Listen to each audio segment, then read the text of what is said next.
మీకు అందరికీ వందనాలండి. ఈరోజు 12వ రోజు శిలువ ధ్యానంలో మీకు అందరికీ వందనాలండి.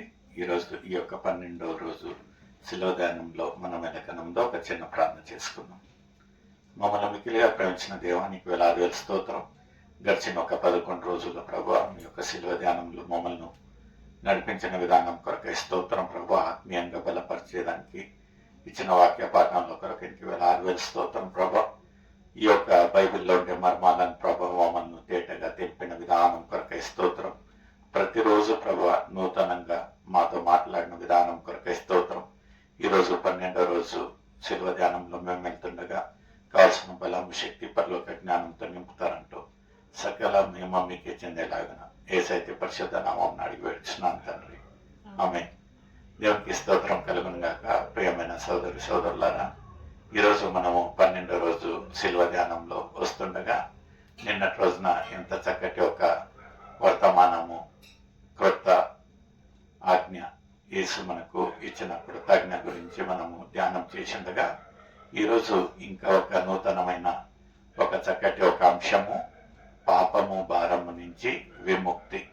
నిజంగా ప్రియమైన సోదరి సోదరుడా, మన ఒక జీవితాలలో పాపము భారం అనేది చాలా ఘోరమైన ఒక భారంగా ఆత్మీయులుగా మనకు అనిపిస్తుందండి.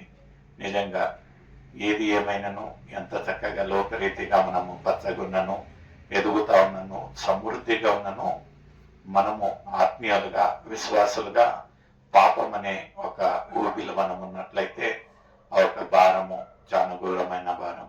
ఆయనను యేసయ్య మనకు ఎంత ఓదార్చు మాటలు ఈ యొక్క బైబిల్లో ఏమంటా ఉంటుందంటే, సమస్త భారము మోయొచ్చున్నదినులారా నా యొద్దకు రండి, నేను మీకు విశ్రాంతి కలిగజేస్తాను.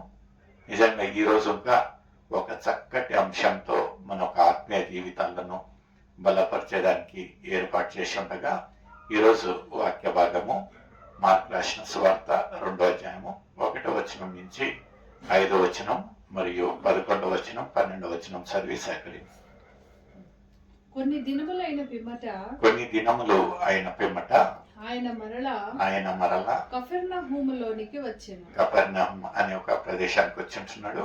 ఆయన ఇంట ఉన్నాడని విని వచ్చినప్పుడు అనేకులు కూడి వచ్చి, నిజంగా ఎవరన్నా ఒక మంచి దైవ సేవకుడు మన ఒక పట్టణానికి, మన ఒక ప్రాంతానికి వచ్చినట్లయితే నిజంగా మనము గుంపులుగా మందలుగా ఆయనను చూడను, ఆయన వర్తమానాన్ని విననికి మనము ఎక్కడ చూసినాను వేరే ప్రదేశాల నుంచి అక్కడికి కూటానికి వస్తారు. ఇక్కడ ఒక యేసయ్య గురించి అందరికీ తెలిసి ఉన్నది.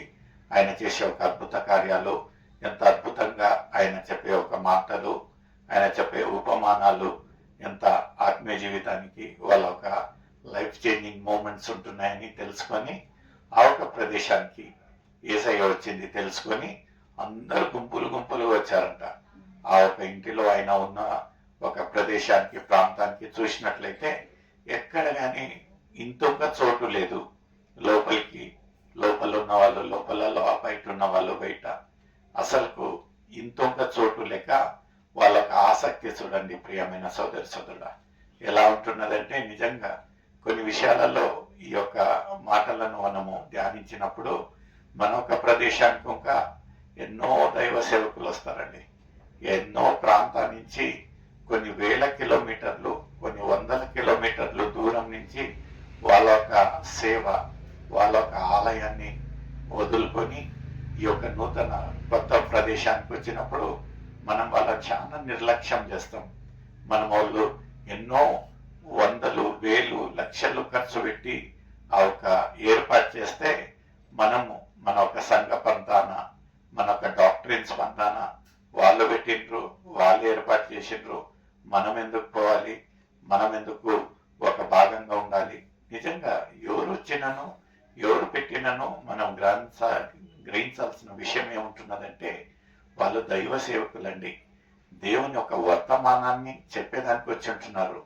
బైబిల్లో ఉండే ఒక మర్మాలు మన ఒక జీవితానికి, మన ఒక ఆత్మీయ జీవితాన్ని బలపరిచేదానికి వాళ్ళు ప్రయాసపడి ఖర్చు పెట్టి వాళ్ళు ఆ ప్రాంతం నుంచి ఈ ప్రాంతానికి వచ్చినట్లయితే మనము నిజంగా ప్రియమైన సోదరి సోదరుడా, ఎవరైతే ఈ యొక్క వాక్యాన్ని, ఈ యొక్క వర్తమానాన్ని వింటా ఉంటున్నారో మీకు ఒక హెచ్చరిక, అదే మీకు ఒక వినంప. ఏముంటున్నదంటే, ఎవరు అరేంజ్ చేసినను, ఎవరు ఆర్గనైజ్ చేసినను, ఎలాంటి ఒక దైవ సేవకుడున్నను మనం వాళ్ళకి ఇచ్చే ఒక మర్యాద, మనం వాళ్ళకి ఇచ్చే ఆ ఒక ప్రోత్సాహం ఇయ్యాల. ఇక్కడ ఇంకా యేసయ్య గురించి ఆ ఒక కపెర్నహూముకు, ఆ ప్రదేశానికి వచ్చాడు అని తెలవంగానే అందరూ గుంపులుగా వచ్చారంట. ఆయన గురించి, ఆయనను కలుసుకోనికి, చూడడానికి, ఆయన ఏ అద్భుత కార్యాలు చేస్తాడు అని వీక్షించి, లేకపోతే ఆయన ఒక మాటల ద్వారా వాళ్ళ యొక్క జీవితాలు మారుతాయి అని ఒక ఆకలితో, ఆసక్తితో వచ్చినట్టు మనం చూస్తూ ఉంటున్నాం. ఇదే జరిగే ఒక విషయంలో ఒక కార్యం జరిగి ఉంటున్నది. ఏముంటున్నదమ్మా?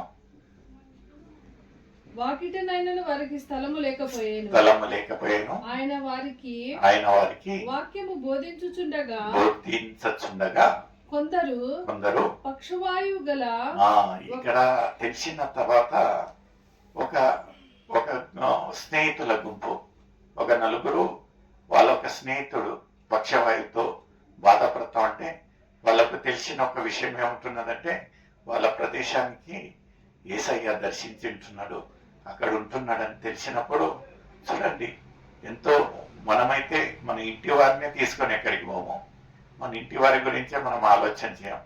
అయితే ఈ యొక్క స్నేహితులు, ఆయన బాగు కోరే వాళ్ళు ఏం చేశారంటే, ఆయనను ఎత్తుకొని వచ్చారంట. ఆయనకు పక్షవాయువు, ఆయన నడవలేడు, కూర్చోలేని ఒక పరిస్థితులలో వీళ్ళ ప్రేమ చూడండి, వీళ్ళ ఆసక్తి చూడండి. ఏంటంటే, వాళ్ళు యేసయ్య దగ్గరికి మోసుకొని వస్తే, ఇక్కడ చూసినట్లయితే అసలు వాకిలి నుంచి పోయేదానికి అవకాశమే లేదు.